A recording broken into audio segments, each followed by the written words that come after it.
Hello, আসসালামু আলাইকুম। আমি সাজিদ হাসান রোহেল, পর্তুগাল থেকে বলছি। সবাইকে, বাংলাদেশি যারা আছেন সবাইকে আমার পক্ষ থেকে ঈদ মুবারক, ঈদের শুভেচ্ছা। আশা করি সবাই ভালোভাবে ঈদ কাটাচ্ছেন বাংলাদেশে। এখন প্রশ্ন হচ্ছে আসলে ইউরোপে ঈদ কেমন কাটে বা প্রবাসে যারা থাকে তাদের আসলে ঈদ কেমন কাটে। আসলে এইখানে এখনও বাংলাদেশি কমিউনিটি ভালোই আছে, বাট অতটা বড় হয়নি যে বাংলাদেশের মতো যেভাবে ব্যাপক আকারে ফেস্টিভ্যাল ফিলটা হয় সেটা হয় না। আরেকটা ব্যাপার হচ্ছে আসলে সবার ভাগ্যে বিদেশে আসলে খুব একটা ঈদ ওইভাবে আমরা আসলে উদযাপন করতে পারি না। অনেস্টলি স্পিকিং কেন পারি না, কারণ হচ্ছে যে টাইমিংয়ে মিলে না।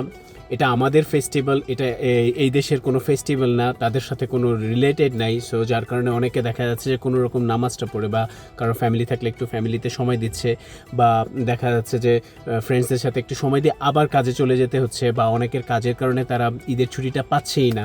সো বেসিক্যালি আসলে এখানে ঈদটা ওই পরিমাণ ফ্লেভারটা পাওয়া যায় না যেটা বাংলাদেশে পাওয়া যায়, সেটা আমরা আসলেও খুব মিস করি। আর এখানে অলরেডি 7 থেকে 8 বছর হয়ে গেছে থাকতেছি, উবারের বিজনেস করি। সো ওই দেখা যায় যে উবারের রাইড বা এই ধরনের কাজ সবসময় থাকে। সো ওইটা আসলে খুব একটা আলাদা ডিফাইন করা হয় না যে এটা আমাদের ফেস্টিভ্যাল বা ঈদ। ইটস রেয়ার কেস এটা ম্যানেজ করা। নিজের দেশের ঈদ আসলে নিজের দেশের মতোই।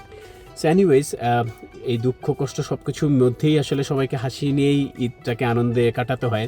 আমিও আশা করছি সবাই ভালোভাবে বাংলাদেশে ঈদ কাটাবেন, ফ্যামিলি নিয়ে সবাই ভালোভাবে ঈদ কাটাচ্ছেন, ফ্রেন্ডস অ্যান্ড ফ্যামিলি নিয়ে। এবং আমি এবং আমার প্রবাসী যারা বিভিন্ন দেশে আছে সবাইকে আরও একবার আমার পক্ষ থেকে ঈদ মোবারক, ঈদের শুভেচ্ছা, এবং সবাই আসলে ঈদটাকে ভালোভাবে কাটান এই কামনাই ব্যক্ত করতেছি। Thank you.